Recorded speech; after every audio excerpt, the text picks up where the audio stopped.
Hello, all of you beautiful people, and welcome to episode 2 of the Snarkzuki podcast. Woo! I'm one of your hosts, DavidHazuki Hopkins, and I'm joined once again by the lovely Darkwing Snark.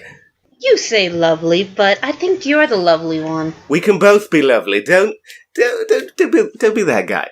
But anyway, okay. Sorry. It's fine. We had some lovely feedback from the first episode, so thank you everyone who listened to that.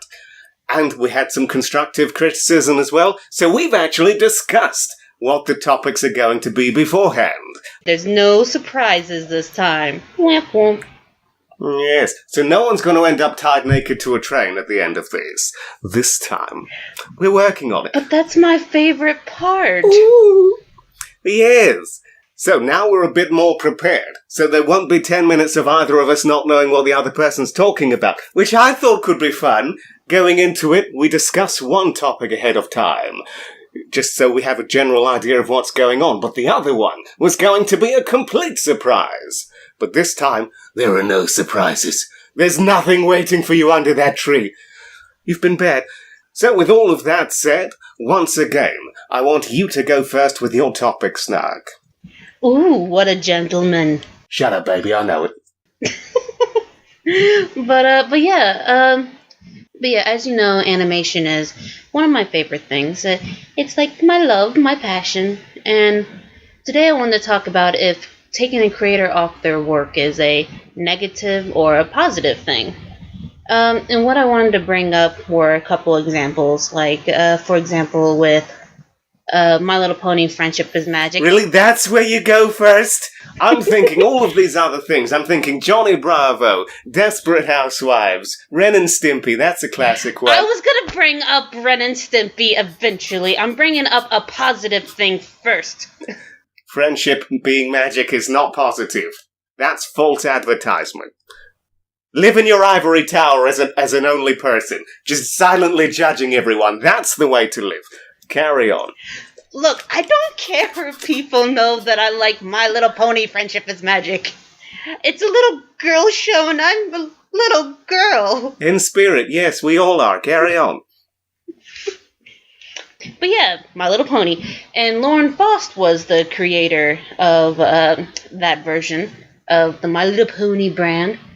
And yeah, while I did enjoy her episodes, like when she was working on the show, I think it was around season 4 or 5 or something like that, where she ended up leaving the show because of, I think, a mixture of pregnancy and she ended up getting work at Sony Animation to work on what was going to be at the time a movie called Medusa, which they ended up canceling because they wanted to make the Emoji Movie instead. Good call, yes. I wonder if there's an emoji Yes. for that. Pissed off Emoji face. for sadness? Yes. They should have stopped. That's a whole other thing. I could go on a very long rant about that, but carry on. But yes, like, while I enjoyed her episodes, I've actually been thinking the past 2 seasons have been the best of the show so far. Oh, I know. Yes, because I'm sure you've been keeping up with all those ponies. You know it. The pink one, the one with the hat, the one with the tail, the one with the tattoo. Yes. Yes, they're... I just hear you just judging and mocking me. It's what I do, love. But carry on. But God damn you. But yes, like, for example, this whole season, which is season 7, they've been having like a whole thing about like wrapping up character arcs, which is like tying in a nice little bow, and I think the show's gonna end soon, at least if it doesn't end at the end of the season. If it doesn't end with the plot twist that it turns out friendship is not magic, I'll be disappointed. So, I'm thinking 7 seasons of the... Come on! What can you do? They're ponies! Why do you need 7 seasons of that? What could... Story arcs? Come on! Anyway, I'm gonna be nice and not sass it anymore for 2 minutes. No, I don't... I honestly don't care. Well, I do care, but, like, I'm fine with it. like I said, that I've been enjoying this, and I think it's been the best, and they've like really amped their game up when it comes to the characters, and John Delancey as Discord has been a treasure. But yes, but the thing is, while I think that was like it's been good, I don't think that's necessarily because Lauren Frost isn't there. I think in that case it was, hey, I'm gonna go do something else. This has been fun, but I'm gonna pass the torch off to you. And you know what? Thumbs up. I know you guys can do it. And they did. Whereas Hooray! my other example of Ren and Stimpy, I feel like that's a case of like, yeah, they may have done a good job with not having the creator on anymore. Because like even though I really liked like when the original run of the show, the actual like children's cartoon that was on Nickelodeon, like his episodes was great. But then I didn't think we really lost anything when he went off the show compared to years later when Spike TV had the Ren and Stimpy Adult Party, I believe it was called. And while I don't know, I think there were some things in Adult Party that I did actually enjoy when it comes to like that one episode that went into Ren's backstory. And there's still a joke in that episode that I still think about like all the time when it comes like, I thought you were a therapist, and it's like, a therapist? I'm a horse. It's like, you're fucked up, And, man. You're fucked up. But yeah, funny thing is, I mentioned earlier that we pre-planned this, and I had a whole segment about that with censorship and how creative restrictions can come from censorship. Anyway, you carry on there. I'm going to bite my tongue until I get onto my thing, but carry on. Yes, but what I was going to say is when it comes to this, that I believe it actually was a good thing that he was taken off the project, because as we saw with Adult Party, when he wasn't really restricted, and it was just not that good. Like, yeah, there were some good jokes. Like, I still remember the whole, like, when they were working on the house, I think it was, and they had the whole saw and making it actually butt sex joke or whatever. Like, that was kind of funny. But then I remember, like, one of the things that comes to mind is also the fact that I remember that whole episode that was involved with around the characters being in a spit bucket the whole time, and like just people spitting up and like throwing up into it, and just like them eating that. And it's like, oh my god, this is a show for adults. Why are we doing this? There's like so many different things you could do, and you're going to just this type of humor. This is potty humor. Yes, a literal party sometimes. But still. Yes. Again, I do have more to say about that, but I want to theme it around censorship, so you carry on there. Which is fine, but pretty much that's like the wrap up of my thing, is that, I can see that where there would be moments where that would be bad. In these two cases, I feel like having the creators not there has actually helped both of these shows. Like, with Lauren Frost, it wasn't necessarily that it was like, oh, she was keeping the show down, as I feel like maybe that would have been the case with Ren and Stimpy. But yeah, still, the show got better after her not being there. And I guess my question, get back on topic, is what do you think? Do you think it is a good thing? Do you think it's a bad thing? Can you see aspects where this would be a negative thing? Because, like, I do feel bad for the creator when it comes to, like, it didn't take him like 9 years to get a cartoon station to pick him up when it came to Ren and Stimpy to begin with. And I can see, like, after like waiting 9 years and like putting your all into a show, then suddenly Nickelodeon's like, yeah, we don't want you anymore. Like, you're canceling my show? No, we want the show. The show's good. We just don't want you. Yes. No, it's not you. It's us. It's like, wait, no, it is you. Yes. Well, the examples that were coming to mind pretty much instantly for me were things again, like Desperate Housewives, but you don't really want to theme it around that because you want to talk about cartoons. So then other examples... Oh, you can talk about that. Like, I only brought up animation because of the fact that that's what I watch mostly. But, like, I know you watched things like Desperate Housewives. Allegedly. But the whole point was the creator. You just said you watched Whoa it! there, whoa, that is not on record. You can't throw those kind of allegations around. I'll sue. I'll double sue. I'll Susan Delfino, who may or may not be a character on Desperate Housewives. I wouldn't know. I'm not gay. Yes. Well, the few examples that came to mind for me were things like Dexter's Lab and Johnny Bravo and Ren and Stimpy, as you touched on, and even Desperate Housewives. Gonna bring that up. So, because with Dexter, it was originally 52 episodes, and then the creator just wanted to move on to other things. I think Samurai Jack was his next project. But it was still a popular show, so they got other people to do it. And they changed the art style and a few other things, and... I don't know, I haven't watched Dexter in about 15 years since it ended, but I feel like that show ended the way it should have anyway, pretty much, where the parents find out... Spoilers for 15-year-old Dexter episodes, everyone! Talking about Dexter's Laboratory, by the way, not the one with the serial killer, with the guy from... Although that would be an amazing crossover. There you go. I mean, Breaking Bad crossed over with Malcolm in the Middle at the end, where it turns out Breaking Bad was all a dream from the dad in Malcolm in the Middle. That was a whole thing. But yes. Yeah, and I feel that show ended the way it should have, where the parents find out that Dexter has a lab and they all team up in some giant Voltron robot kind of thing to save Japan from an evil volcano spirit or some bollocks like that. Again, details are a bit hazy, but then essentially they just reset the show and made another 4 seasons of that. It may still have been good, but it is what it is. But the flip side of that is something like Johnny Bravo, where, although I really liked some episodes from the first season, including the pilot and the one with Adam West, I really do feel like seasons 2 and 3 were the best, and that's where they got rid of, I'm not quite sure what behind-the-scenes details were, but Van Partible, who created the show, he was no longer part of it. And in seasons 2 and 3, they added the characters of Carl, who was his nerdy friend, he's like his clingy best friend, who Johnny doesn't even really like that much. And then there was a guy who owns the diner called Pops, who kind of acts like his surrogate father at a few points. And I really like that dynamic. And the humor became a lot snappier, and there were no talking animals, which kind of plagued the show before. And it really worked for me.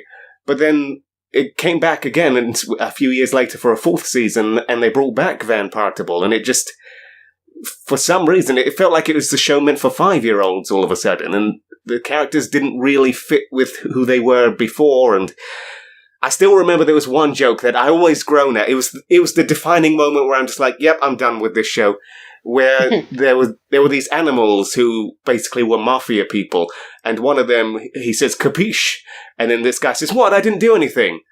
And, the joke was that guy's name was Capiche, and they should have left it there. Yes. That could have worked. But instead, it shows him wearing a t-shirt saying, my name is Capiche. And I'm just thinking, give the audience some fucking credibility. Come on. I couldn't believe that. Like, if you compare that, a joke in just the previous season, there was a bit when Johnny Bravo's tied up by this jewel thief lady. I've referenced this to you before in private, but I'll mention it again. Where Johnny's tied up and they're doing the whole James Bond thing where a laser's going to cut him in half to get the diamond inside of him. And Johnny Bravo says, Mama warned me about women like you. I was hoping she was right. And I never got that as a kid, because I wouldn't. But as an adult, I really appreciated that. The idea of his just that his mum was like, Johnny, there are going to be people who do these very naughty things to you, and stay away from that. You be a good boy, Johnny. And then in his mind, he's like, oh, I've got some good things to look forward to. So, and it's just little things like that always worked. So, they ruined my show. That was my show. And that was a case where, bringing the creator back wasn't necessarily the best thing. And again, I'll touch on Ren and Stimpy a bit later. And there was another thing with something like Desperate Housewives, where Mark Cherry left the show. He wanted to end it with 7 seasons. It's a bit hazy because they decided to make it 9 seasons, and he's like, no, I want to end it at 7. So the show ended pretty much perfectly at the end of season 7, and he went off to do other things, and some new writers took over the show and made a whole 8th season. And I consider that basically fan fiction, because it ended fine. It didn't end on a cliffhanger. So I was like, okay, I could just basically pretend this season didn't happen. But the thing is, they brought Mark Cherry back, who was a creator and main writer, to pretty much tie a bow on the series at the end of that season. And it didn't really fit very well, because he was basically he came in to sweep up someone else's mess. It's like, okay, work on the final episode. And it was the second part of a 2-part episode. So again, he had to work with someone else's cliffhanger just to tie up all the loose ends. And it's just, I don't know what you do with that. Is that the final ending because they brought back the creator? Or do you just, there's only so much you can do at that point. But anyway. It seems kind of like really bad that the writers needed him to come in anyway. Didn't they plan out any of the season arc? Well, that got to a point where I stopped caring about commentary tracks and things like that, so I really don't know. As far as I'm concerned, that show ended at the end of season 7, so there we go. But it's always that emotional toss-up, really. It's like, if it's one of your favourite things, do you want more of it, even though it's not the same, or would you rather leave it where it was? But if it's not necessarily damaging it, then what's the problem?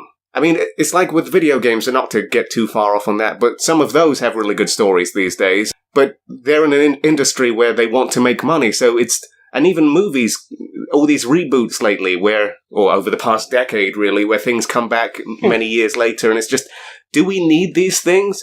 I mean, I'll be honest, I was really looking forward to the comeback of Dumb and Dumber 20 years later, but my life would have been just fine without that, and although it wasn't really that great, it was still nice to see the characters again, and even though it wasn't that great, I could just kind of take it for what it was. It's not retroactively ruining the thing that already existed, so there's that.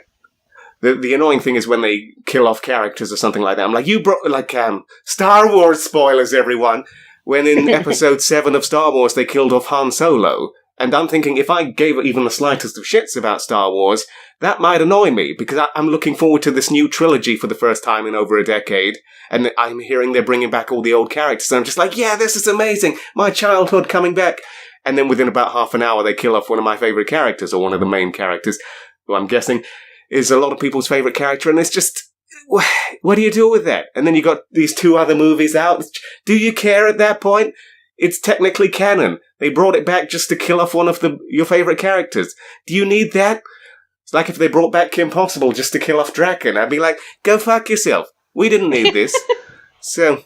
This doesn't exist. This isn't real. This is not part of the canon. How dare you? Yes. Although they do seem to be making a push lately to, when they do bring things back, they try and bring back as many people as possible. Like with Samurai Jack, that came back recently, and they made sure to bring back as many people as possible.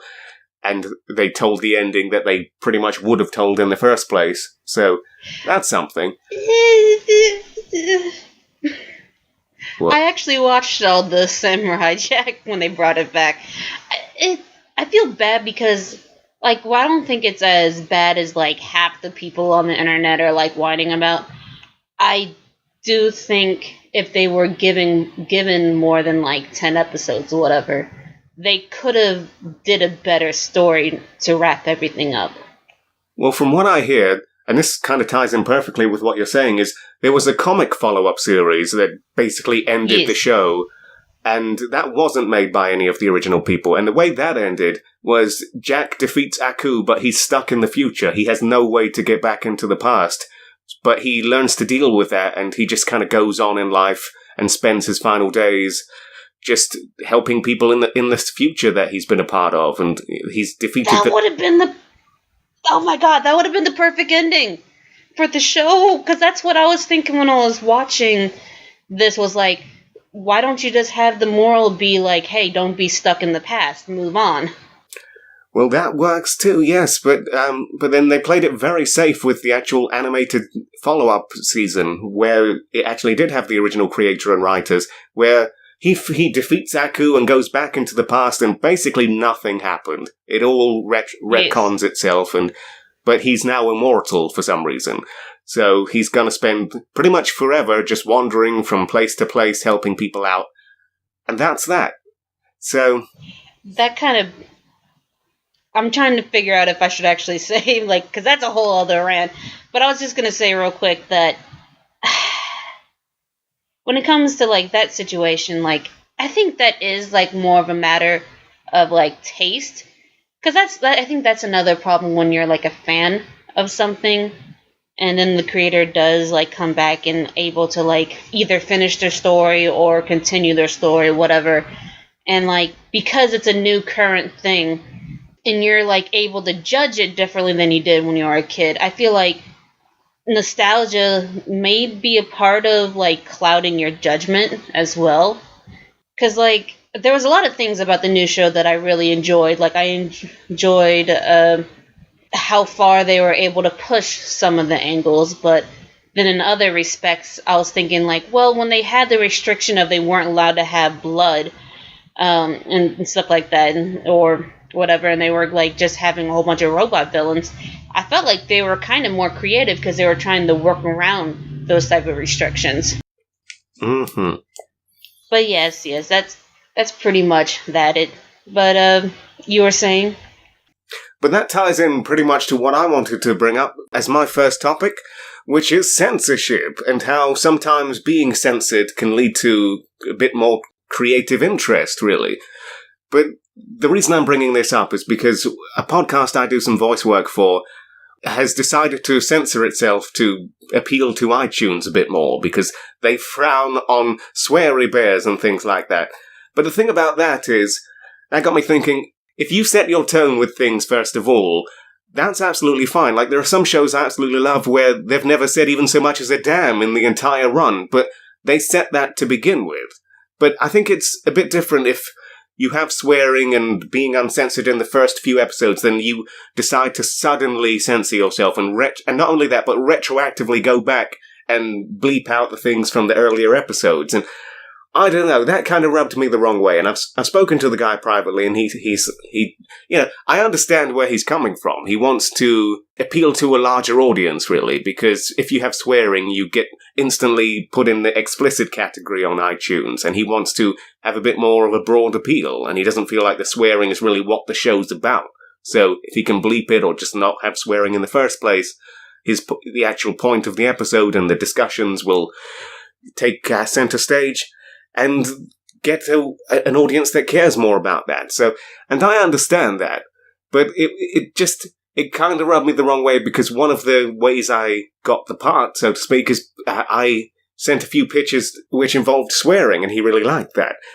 And to then suddenly say, no, don't do that anymore, to the point where I said goddamn, and even that got bleeped. That was me censoring myself as it was, and then when I heard that goddamn got bleeped, I'm like, what is this, church? Is iTunes fucking church? I know people treat it like a religion, but you can't even say, come on! But, yeah, I will. Another example that isn't really my place to say, but Larry Blythner from That Larry Show. Good podcast, everyone. Go listen to that. He's got good stories. Apparently, it was originally going to be called Take No Shit, but having that as your podcast name isn't really seen as a good marketing move for iTunes if you want to grow your thing. So there's that. And also, he has t-shirts with a giant fist, and it has initials that say TNS. And I'm thinking, you know, the people who are probably going to buy your t-shirts are the same people who would probably want this t-shirt with a giant fist that actually says Take No Shit instead of TNS. Because all that's got to do is make people ask, what does TNS stand for? And do you really want that conversation every time you wear it? But still, that would be the perfect gym t-shirt. Just have a giant fist that says Take No Shit. People will be like, whoa, I'm not going to ask him if he's almost done. He can just use that machine all day. Look at him go. That sexy stallion. That's good. You should use that as marketing, Larry. There you go. But no. With the growl and little growler as well. I mean, that sells it. If you take that out, what do you even have? You got a guy with a dick in his head. Come on. You gotta think Where's this shit. Where's the dick come from? I don't know. You're telling me. I mean, I'm not judging. Are you not in that situation right now? Come on. So. I'm not. Well, then this just got awkward. All right. So. I mean, there are a few examples where swearing really can enhance a point, though. I mean, some of my favourite people who swear masterfully, they were Mitch Hedberg and Matt Berry, and especially Matt Berry's character on the show The IT Crowd. It was just marvelous. There was my favourite thing from season 3 was a bit where these people just come in the door and he just turns around and says, "Fuck off!" And that's still my favourite moment from that season. But the thing is, the creator of that show, I was listening to the commentaries on that, and he said that he did multiple different takes for that scene, different things for him to say, but the fuck off was the bit that it was the best laugh every time, and it was the funniest take, so that's the one he used. But he made his own self-censorship point for the 4th season that he wasn't going to say the word fuck. And he said that led him to more creative inspiration, because instead of just saying fuck at the end of everything, he came up with creative phrases like, "Bloody blast, this is up my ass," or "You want $20 million, balls to that," and just things like that. So I get where he's coming from, but it did seem a bit strange that he admitted that his favourite line from season 3 pretty much was the guy saying fuck off, and then all of a sudden, that's not where he wants to go with that. Seemed a bit strange, to the point where in the final episode, which was technically season 5, when Matt Berry did say fuck off, they flat out bleeped it. It's not the same. It was very inconsistent, so not quite sure where you go with that. But then you get other examples of shows where they're censored, but then on the DVD they're uncensored. And sometimes that can be better. Like oh, you get to hear the characters say fuck, and you get to experience it as it was originally intended. But then sometimes you realize that the uncensored version isn't actually better. Like, there was one scene in Drawn Together where these two guys were in the shower, and the other guy has this black bar that basically goes down to the floor where his penis is. But then in the uncensored one, they've got the same size penises. And it's just like, well, that actually detracted from the joke by doing that. I mean, sure, they could have drawn a massive penis to begin with, but it was funny when it was bigger.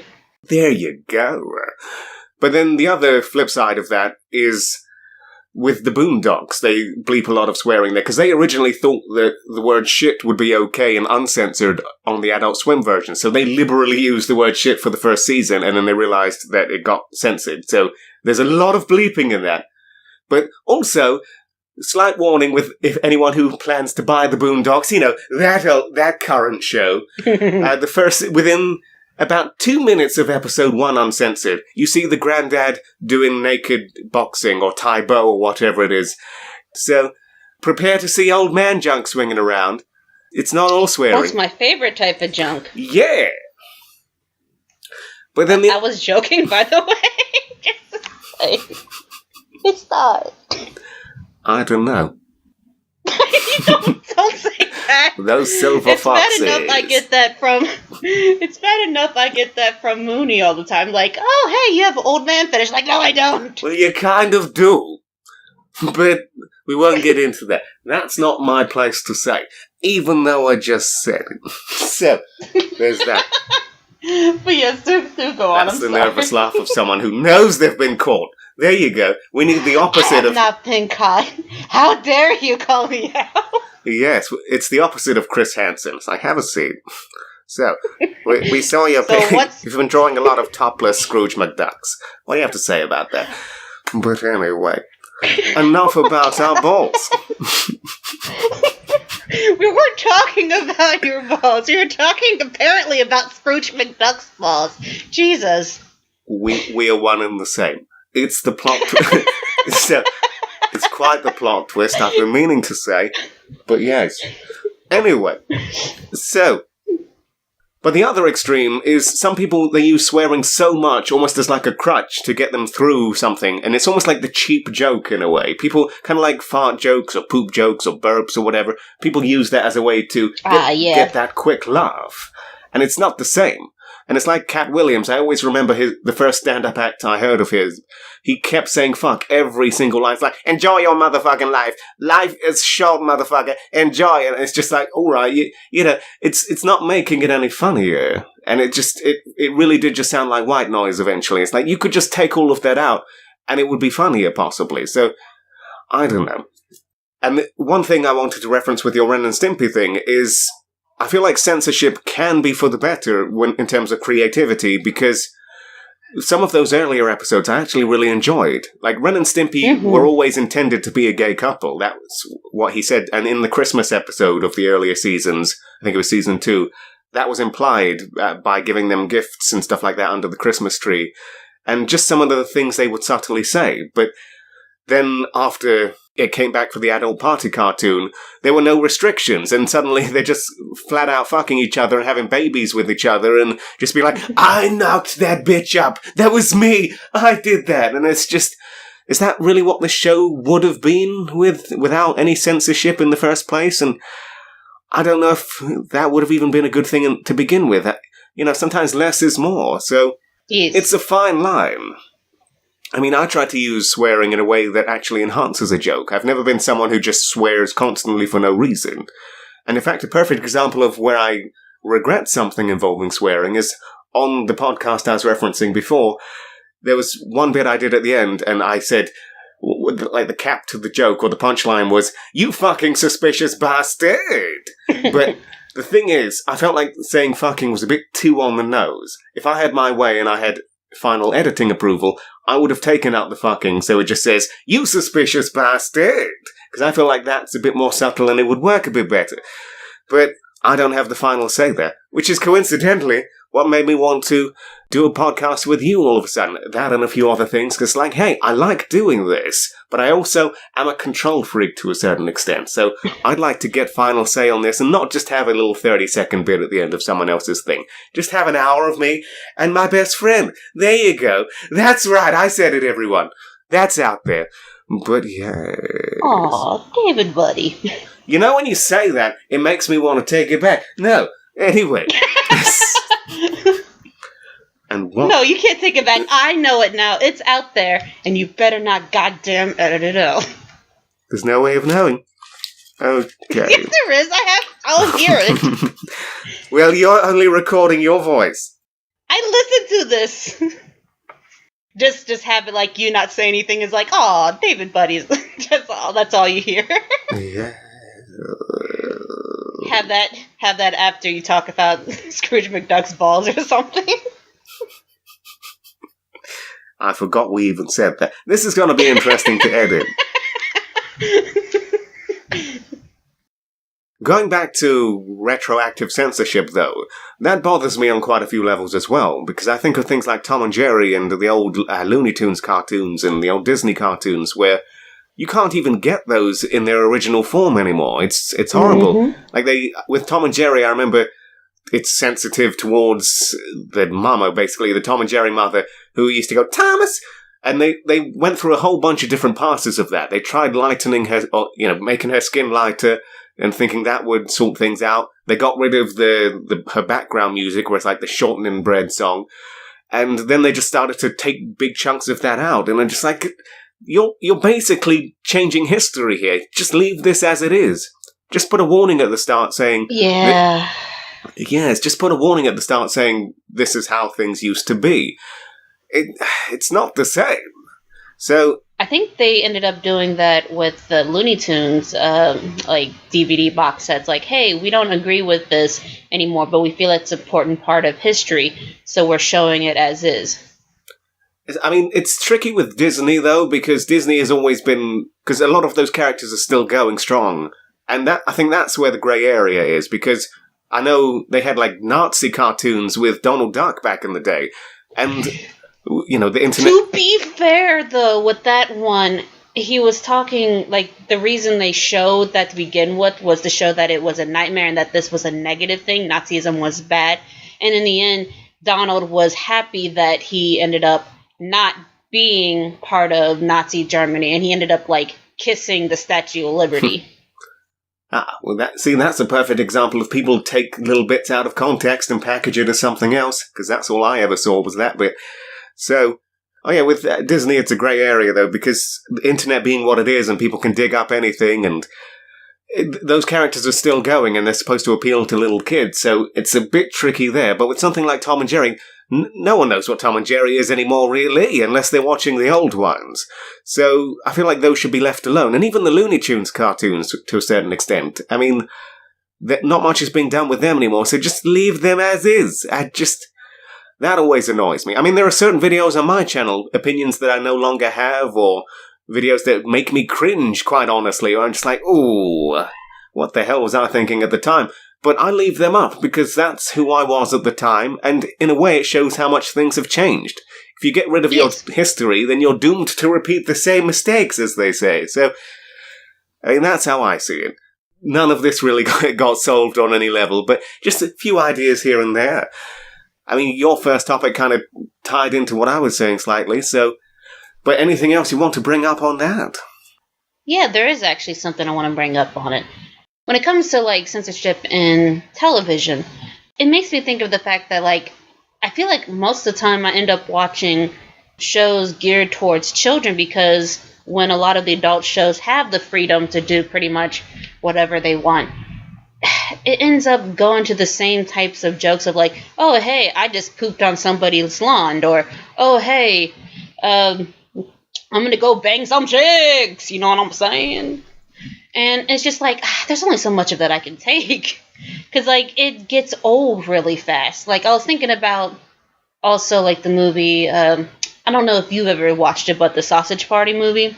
Which I actually liked. I know you're not a fan, but still. Oh, actually, I was going to say, like, I feel like people played it up too much when it comes to, like, how bad it was.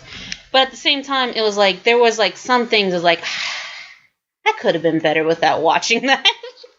And it was like, for example, I didn't need the whole food orgy. See, I did like that there was some creativity there. Not necessarily with the food orgy. I mean, yeah, fair enough. But there were a few ideas I'm just like, that's actually very well thought out. Like when the tissue comes to life and it's just like, do you have any idea what he does to me, man? He's a sick fucker. What is wrong with you? Just little things like that. It's just because I used to have that kind of mindset where if Toy Story kind of messed me up in that regard. I went through a whole phase where I thought everything was coming to life the moment I wasn't looking at it. Got all super paranoid there. But taking that one step further and thinking of that as food products or just anything. And yeah, that's a bum deal right there. Kind of goes back to the whole Flintstones thing where everything was alive and it's like, it's a living. So. Yes. Slavery right there. Another thing I was going to bring up outside of the censorship and, like, televisions and creator censorship and stuff like that, like, one thing I think about is, like, I think on the plus side, I don't think, like, censorship is necessarily a good thing. Like, a lot of times when it comes to, like, content that's being put out there, I feel like when it comes to stories, like, hey, this story might have something like homophobia in it, right? But if it's like tagged as like, hey, this is in here, so if you don't like this, you can avoid the story. Like, thanks for letting me know. Now I can move on. So you have stuff like that, and then you have stuff like depending on how the person writes about this negative topic as well. And I think about that, and there's, like, people, especially on Tumblr, that are advocating, like, hey, if you write about anything that's negative, you're a horrible person. We should, like, try to get rid of this altogether. And I'm like, I don't agree with that. I feel like, yeah, there's a lot of things I don't want to see, but I just avoid it. Yes. Like, I feel like... Unless they're bringing it to your doorstep. They're like, you there! Here are my balls! Like, you know what? No, that's not cool. But if it's like, hey, I'm across the street and here are my balls, and like, you go you. Yeah. You enjoy that. I'm a dingle-dangle scarecrow with a flippy-floppy ball sack. Yes! I can shake my hips like this. Can shake my hips like that. That's an old nursery rhyme, slightly altered from my childhood. Try and guess which lyrics are altered. But okay. I think it might be the ball sacks. It was originally Flippy Floppy Hat, but we all knew what he meant. So. Sure. All right then. But yeah, so like in those situations, I feel like censorship is definitely a bad thing. Because like, I feel like we shouldn't like stop content from being created. We should really advocate warning systems. And then that way, people can just choose. And if they know that something bothers them, they can, like, for their own health, avoid it. Well, that all ties into social media in general, there have been times where I want to say something on my personal Facebook. It's my own personal Facebook. I should be able to say what the hell I want. But then I'm almost discouraged in a way because law of averages, I'm going to piss someone off. And there used to be a time where I didn't give a shit. But now it's just I can't be bothered dealing with the drama because if no matter what opinion I have, someone's going to have an issue with it. And it's like, do I go into the custom settings and say, show to everyone except this person? But then, I don't know. It's a double-edged sword in that way, because there are some times where I just put my opinion out there and I think, fuck it, and I don't even read the comments. I'm just like, this is how I feel, not trying to start a discussion, just need to get this off my chest. There you go. Mm-hmm. But there's another friend I have who, he kind of has that mindset where he leaves people alone. If he doesn't agree with their opinion, it's just like, whatever, I'm not even going to go near that. If that's how you feel, more power to you. But he gets annoyed because on the flip side of that, the moment he voices his opinion, like something finally riles him up to the point where he finally just fucking says something about it, all of those people who have these opinions that he just leaves alone and thinks, okay, that's your way of venting, there you go, suddenly they all dogpile on what he has to say, and it becomes a whole thing. And I always feel bad about it for him, because just, these people, can't they just maybe go fuck themselves? How about that? You don't agree, you don't have to just make it a whole big thing, so... That's why I don't get into politics either, because that's the whole thing. It's like, you're either with us or against us. It's like, maybe I'm in the middle. Maybe I can think for myself, and it's not all this or all that. And maybe it's a bit of everything. So, well. Yeah, in those situations, too, I feel like, especially, like, in places like Facebook or even on Tumblr, like, if you have your own little area and you don't have it in a way that it's, like, in people's faces... too.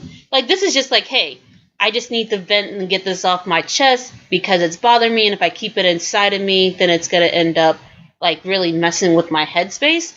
So let me just say this. It's out now. Cool. It's out, and I can feel better and move on. I don't need you guys to say anything about that. It's just, it was for me to get this feeling away, and so I can move on and have a better day. And so, like, I can totally understand that. Like, it might not be something other people agree with. Because, like, I feel like that when I see, like, my friends' event sometimes. Like, I don't necessarily agree with what they're saying. But I'm like, you know what? You needed to say this. I can see that when I'm reading this. And so I'm just going to, like, let it be. I'm going to wait until, like, there's a topic or whatever that you do want to actually hear an opinion on. Yes, and I'm up for my opinion changing over time, but that's how I feel right there. So, there is that. But the thing is, from my experience at least, it always seems to be the people with the loudest voices who have the least to say. And then they just end up in this echo chamber, because the moment someone does have a differing opinion, they're like, don't want to hear it, block, mute, and you never grow as a person if that's the case. So, and I know that kind of counters what I just said to a certain extent, but if I'm up for this is what we're doing right now. We're having a discussion. We don't always have the same opinions, but that's what this is. I could have easily just had this topic as a separate thing where I'm just talking to myself, but who benefits from that? It's sometimes nice to get a differing opinion, and then maybe you learn something by the end of it, including you, audience. Maybe you're hearing some of this and thinking, hey, I never thought of it that way before. That dingle-dangle scarecrow did have a set of floppy balls. And it was his right to expose them. So, yes. Anyway, on to your second topic, young lady. You mean my second, not serious, heavy discussion, silly topic? That'll be the one, yes. Yes, I wanted to go back to that whole elusive swamp witch that you mentioned in the last episode that apparently made us have a sex change. And let's bring her back. Let's bring her back. And we're not supposed to have continuity. Now people are going to be like, gotta pause the episode and listen to the previous one. Expect me to even care? So, it's like when shows come back a year later and they don't even have a previously on. It's like, come on, don't think I've got that locked in my memory from a year ago. Give me something. You're dropping names of characters I don't even remember. You pretentious fuckers. I pretty much summed up pretty much what we talked about with that elusive swamp witch anyway. All right. But yes, no, seriously though. I wanted to know, like, I don't know if this is anything that you ever think about when you're, like, bored or alone. Just, Every like, day. random questions. Yes, I know your life. I'm sorry. A million thoughts a moment. But yes, I want to know if you were turned into an animal based off of who you are, your personality, how you perceive yourself, whatever. What type of animal would you be? Like, what do you see yourself as? A sexy gazelle. Next question. I don't agree with that.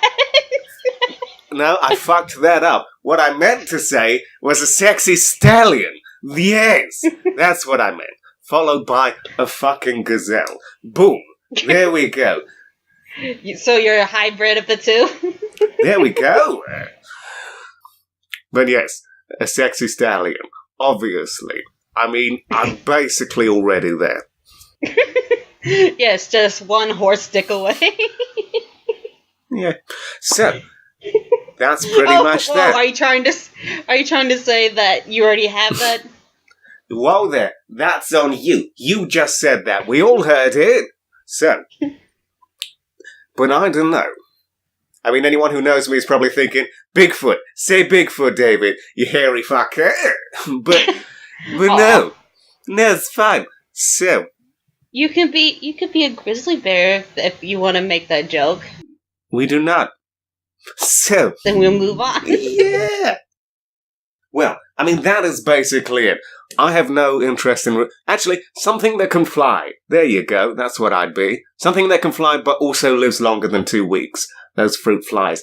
Have a bum deal there. It's like, I'm alive. Oh, I already feel... And they spend the final week in the line for the senior citizen discount. That's no way to live. What if you were a fruit bat? I'm hearing fruit bat, I'm just thinking homosexual bat. And I'm thinking, what are you implying, young lady?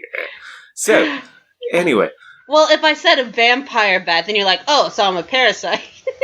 I'd be an eagle. There you go. But one of those really annoying eagles that just is a bit too far out of reach and says, none of your dreams are going to come true.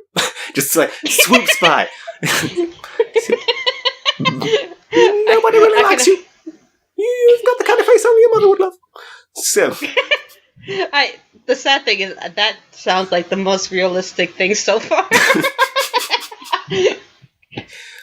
Or you could take it one step further and be like, those shoes and that dress, sister. So. Like, those shoes with that skirt. Scandalous. Yes. Also, you can projectile poop. So if you're jealous of what someone looks like, splat. Yes. Go back to the changing room. Like, yeah, now you gotta clean yourself up. Mm-hmm. So, what about you? I mean, I'm still going with the sexy stallion. There you go.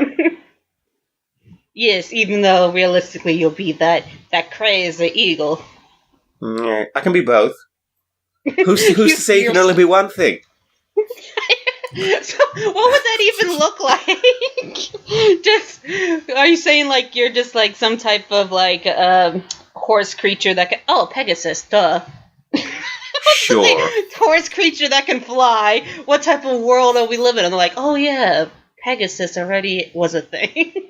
Yes, and I can piss off James Woods. There we go. It's a twofer. But Yes. So what about you as I strategically drink water?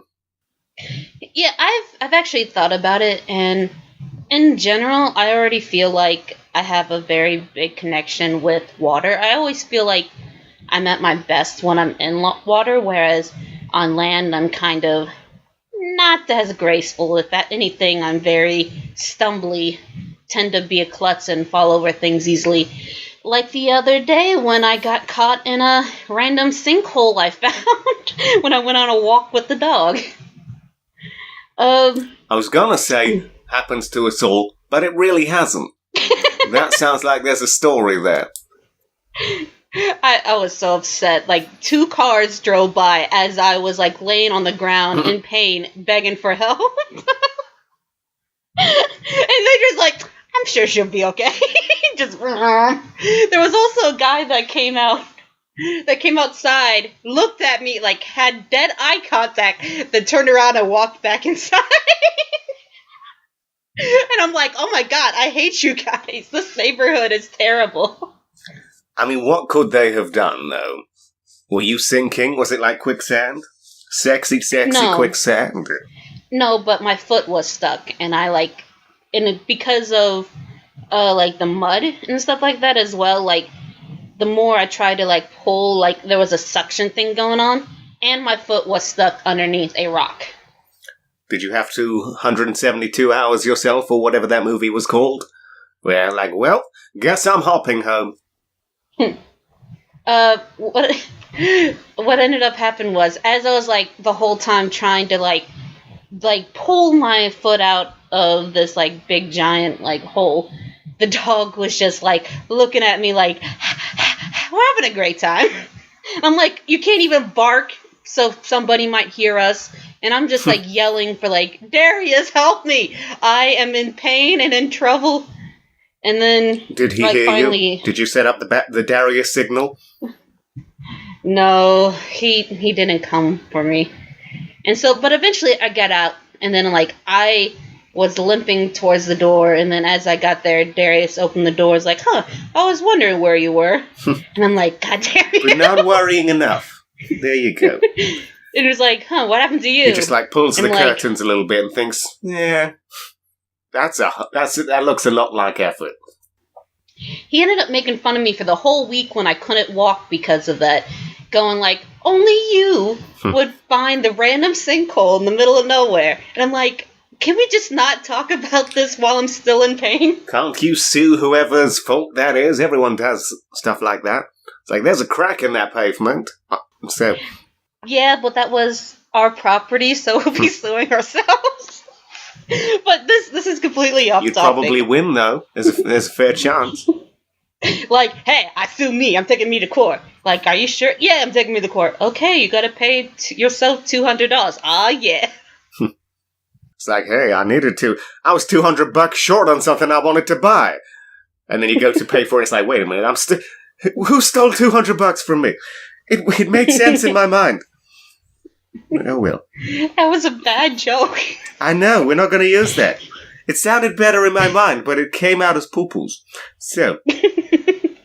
But no, to get back on topic for real, like I was saying, I always felt more graceful in the water. Like, I'm a really good swimmer.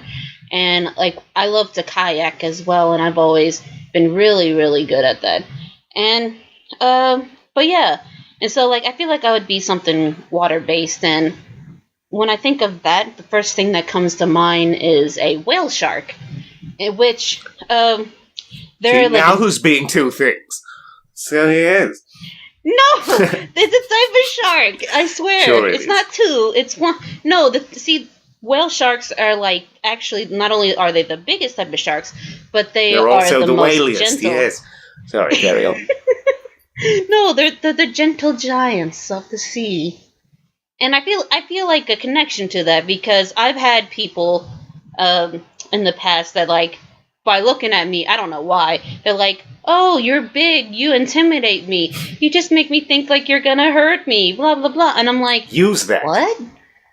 Yeah, you want me to use it like, oh, is that the case? Give me your lunch money. It's like, well, we're not in school anymore. I don't care. I we're still on the need street. food. I need lunch eventually. Yes. But no, I've always been very uncomfortable about the thought of hurting others. And so, like, whale sharks are also one of the, even though they're the biggest type of sharks, they're also the ones that eat some of the smallest critters. And I don't know, it just feels right. And they're, like, very graceful and they're pretty and I don't know, they make me feel good. And I would like to think as an animal I would be able to, like, make others feel good. Or as a person I would like to make others feel good. So basically, this has all been leading towards you want to get down and dirty with another whale shark and make sweet whale shark lovins. No, because they would probably have scary penises, and I don't want that. Well, if it's the same witch doctor as last time, you could be the one with the penis. So, It's what I always wanted. Yay! Be like, join me, my fish friends. Grab on. I will take you to a new land. So, I just imagine like the ET theme when he's like jumping over the cliff. Well, and dragging his fish-covered penis onto the jagged rocks. There you go. It's what we do. That's how you keep friends. So, Yes. So, anything else on that topic? No. That was pretty much. It was just one of those type of things where it's like, oh no, it's something I think about sometimes. I mean, a part of me thinks that like, hey, the answer I should have went with like, hey, I'd be a duck. But then I think about it as like, no, I wouldn't. Ducks are kind of assholes a lot of times. Yes, because as we all know, ducks' favorite food is bread, but they have the inability to buy a loaf. So they also can't eat bread. Like, it's actually bad for their digestive system. I've been living a lie. But okay. This podcast just became like, hey, it's animal facts. Shit just got real, baby. Well, you say that, but last episode, everyone was commenting on the ant thing. It's like, hey, I learned something. There you go. So, except you, because you said it. But you can pretend you learned it. Knew it. You forgot it and... Like, oh, that thing I just said, I didn't know that. Yes. Not amnesia, what's the other one? I don't know. The memory loss one. It's kicking in. That's another joke we won't use. So, yes. Okay. All right. Now, that didn't go on as long as I thought it would, and now I feel bad for going on for 25 minutes earlier, roughly. But, my next thing, and it's light-hearted with a sprinkling of seriousness, is... If you were to get a tattoo, which ones would you get, and where would you splat them onto yourself? But before we get into that, I do want to bring up my stance on tattoos, which is, I feel like a lot of people don't realize how long lifelong actually is. And some people, when I bring that up to them, I don't want to be that guy. It's like, don't have fun. But I've heard a few people, a surprising amount of people, they say, one of two things. The first thing they say is, well, by the time I regret these tattoos, tattoo removal surgery will be cheaper and easier. And I'm thinking that you do realize how much that's missing the point, right? Why don't you just... Also, they don't know that. Yes. You know, if that's your mindset, it's like, once I change my mind, I'll just get rid of it. It's like, why don't you just get it on a t-shirt then?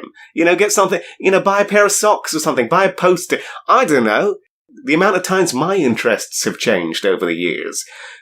And some people get joke tattoos, like the guy Steve-O from Jackass. He literally has the words, your name, tattooed on his arse. And he goes up to people and he says, I've got your name tattooed on my arse. And they're like, really? And then he pulls it down and it just says your name. And they're like, And that's it.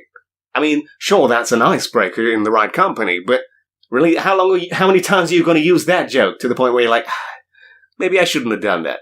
I mean, yeah, it's on your butt. You can't really see it without a complex set of mirrors, or quite a few yoga trips. But still, the person you're with is going to see that. That's a bit awkward. So, not only that, but your future mortician's going to see that. Yes, and he'll get the last laugh. Boom, boom. But anyway, that wasn't even a joke. But okay, where we go? And the other side of that, or the other point I want to bring up is there are a lot of people where they think, I'm just going to get the one tattoo. And they all say, that's how everyone starts. They're like, I'm just going to get the one. But then what ends up happening is they really like that. They get addicted to that feeling of people liking it. It becomes this conversation piece in a way. Every person who sees it for the first time, they're like, oh, you got a tattoo. That's nice. But the thing is, after those people have seen it once or twice, it never gets referenced again. And people are like, but... attention-seeking, I need that. So then they get another one, or, it looks a bit awkward because our bodies are symmetrical. So you get one on one arm, you're like, well, now this other arm looks a bit bland. So you get one there, and you're like, hey, well, now I've got all this, I've got artwork up here, but now I've got, pasty legs or whatever that look a bit barren. So then they get one there, and the cycle begins again, where people start talking, and it's like, oh, look, that's a great tattoo. Thumbs up on Facebook or in real life, it becomes a conversation piece again, but then that's it. And then next thing you know, you become this walking billboard of different things that don't really work out well together because no one thinks of composition. They just get one there, one there, one there.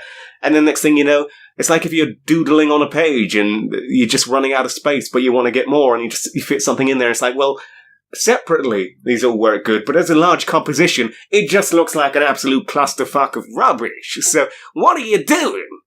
And then it gets to a point where you're like, well, that's not relevant anymore. I no longer care about this quote from a song, or whatever the case may be. This tribal tattoo of a tribe I was never part of. It gets a bit insane. So that kind of goes back to the whole thing of, why not just get a t-shirt? I mean, I've gone through a few phases, and this is going to tie into the tattoos I would have got. I was a massive Shenmue fan for the longest time, and I was planning to get these emerald mirrors. One has a phoenix on it and one has a dragon on it, and I was going to get one on either arm. But then I just stopped caring. And that was like a good 7 years of my life I was obsessed with that game series. But 7 years is nothing in the grand scheme of things. So I'd be looking over thinking, what am I doing? So, or when I was addicted to Professor Layton, I went through a whole weird gentleman phase where I bought a top hat and all these fancy things. And, you know, that's where the young lady thing stemmed from. I still say that, but I'm no longer that guy who tries to be the ultimate gentleman. And I'm just, again, I'm so glad. I never planned to get any tattoos of that. It was more of a wardrobe change. But just imagine that. If I'd be staring at that thinking, what the hell was I thinking? I mean, just, it kind of bothers me. But yeah, those are the tattoos I would have got, the little Shenmue ones. Or if we're going down a more jokey path, on my butt, instead of saying your name, I'd say exit only. So, there we go. Or on my chest, I'd have one that says, my eyes are up here. So, or if I were a woman, I'd have one above my cooch that says, tunnel of love. Ta-da! Now, what about you, young lady? Well, for one, I do think that people should add, like, a little bit more thought into, like, what they're going to get as a tattoo. But I can see the appeal of getting tattoos. Like, some people they just like see their body as a canvas, and they want to feel like they are something beautiful. And I can see, like, hey, what if I put, like, a lot of thought into this, and I try to, like, turn my body into a work of art? Especially people that have, like, issues with, like, their scars on their body. Yeah, some people do see these more as, like, these are my battle scars. This is what I've been through. This is what I survived. But some people see it as, hey, this is a reminder of a horrible situation, and I don't want to be reminded of this. But I have to see it on my body all the time. And so some people like to cover those up. Like, this ties into something that if I was going to get a tattoo, which I've been thinking about it on and off for years, what I would get. And I think I would get a tattoo on my back, because that's where my surgery scars are from all my back surgeries. And so I feel like, oh, hey, I would love to get a mural of, like, all the characters that I like over the years. Because to me, even though obsessions can come and go, they mean something to me, because they were a part of my life. I met people from those shows. Like, when it comes to, not actual characters, of course I didn't meet the characters from the show, but I met other fans, and who've become friends, and who have stuck with me from over the years. And it's like, hey, because of me being, like, a big fan of this one character or this one show, I've met these people that have touched and changed my life, and that matters to me. That means something to me, and I can see somebody, like, wanting a reminder of that and just adding upon it. Like, yes, I do still think you should have thought into, like, how you're going to do it, but, like, just let it grow, let it become a thing, and then over the years, like, hey, now I have a completed piece of art. Yes. That reminds me of a time where some guy was getting a tattoo of Bender from Futurama on his butt cheek, like just Bender's face. And John DiMaggio, who's the voice actor of Bender, happened to be walking in to get his own tattoo of something else and saw that. And then after they both got their tattoos done, John DiMaggio took him on a little trip around the city and bought him lunch and stuff like that, and they had a good time. And that wouldn't have happened if he was getting any other tattoo. So there's that. That's kind of like the literal definition of what you're talking about there. It's like, hey, these characters are a part of me and they bring me good memories. It's like, well, that's a lasting memory. You're not going to forget that anytime soon, though.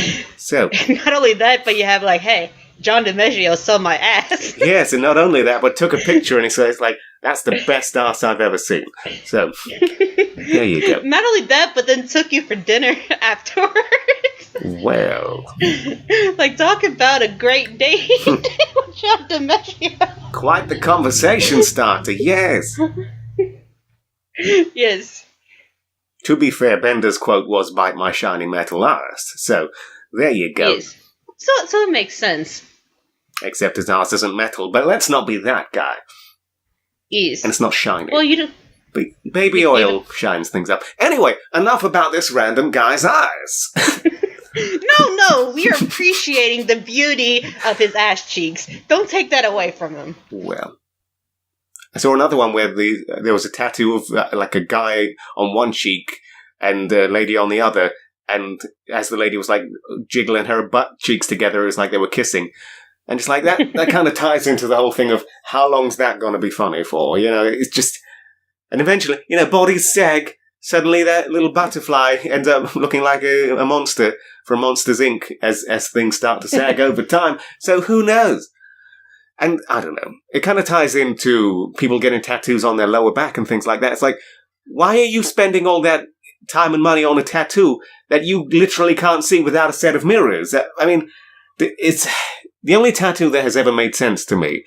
And even this seems a bit redundant, but it's if you have children and you want to get their names tattooed on you, I understand that. You know, if your children are everything, and because they're not going to go away anytime soon. Whereas if you're in a relationship, even if you're married to someone, that still seems like a bad idea to get their name tattooed because, you know, divorces have a higher percentage than actual successful marriages these days. So that's just going to be a scar there, a reminder of you done fucked up. So, Yes. I don't know. Maybe I'm seeming a bit cynical, but still. Yes. My mom thought about maybe doing that, but she oftenly ended up not. That said, the tattoo that she did get was she celebrated getting the divorce from my father with a comedy and tragedy mask on her ankle. And the funny thing is, most of the time, even though it's right there in plain sight, I forget it exists. Like, it's funny because, like, I don't think of my mother as, like, the tattoo type, but then every once in a while, like, it'll catch my attention and be like, whoa, mind blown, I forgot, you have this. You were cool once. Yeah. You were a rebel. Like, you were a cool young person. What happened? Yes. Like, I had you. Like, aw, don't sell yourself short. I'm amazing. Yes. Well, That should be celebrated. Put a tattoo on that. No. well, it's like my old boss. I overheard them having a conversation one time saying that when they were 18 or something like that, they got a tattoo on their upper back in a different language. And they wanted it to say peace and love or something like that. But it actually translates to bathroom. So, there you go. Any guy or whatever who can speak that language sees that and it's like, okay, I know where to fire my load. Thanks, love. Yeah. I see that type of stuff happen all the time. Like, honestly, they kind of deserve that. Like, in a way, because it's like, dude, like, you... For one, you don't speak the language. That means nothing to you. You just thought it looked nice. Which, I guess that's not much of a problem when it comes to, like, hey, you should be allowed to just like things. Like, hey, I like how this looks. I bet this will look nice on me. But when it comes to words, I feel like you should, like, look into it first, at least. Because now they're just bathroom for the rest of their lives. Good-looking bathroom, though, but that's not for me to say. But anyway. But you did. Yes, I did. So, any last things before we wrap this up? But yes, I don't have much more to add on that, but I just wanted to say thanks everybody for listening, and thanks David for talking to me. This has been really fun. I was going to use my usual thing of saying, now you're just lying to me. But no, currently accepting compliments. So... Yeah, don't sell yourself short. Thank you. All right. And now, in tradition of last episode, I want to give you all a little bit of beautiful advice. If you don't like who you are, Don't surround yourself with others thinking that horrible, shitty person will go away, because that stank will stick with you and just infect the group. Because if you don't like who you are, doesn't matter how many people you're around, you're still around that person. And if you're a shitty person, that's bad company to be around. So instead of just distracting yourself with other people and thinking it'll all magically go away, maybe take a step back, work on a bit of self-improvement. Because by improving yourself, you'll attract a better group of people. Shit attracts more shit, and also flies. But so, self-improvement. That's deep, bruh. Yes, that's shit deep. Anyway, I'm gonna stop now. So improve yourself, people. Okay. Love you, but not really, just as a friend. Love you, bye-bye.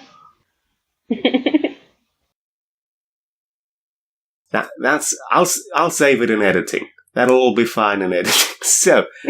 Yes.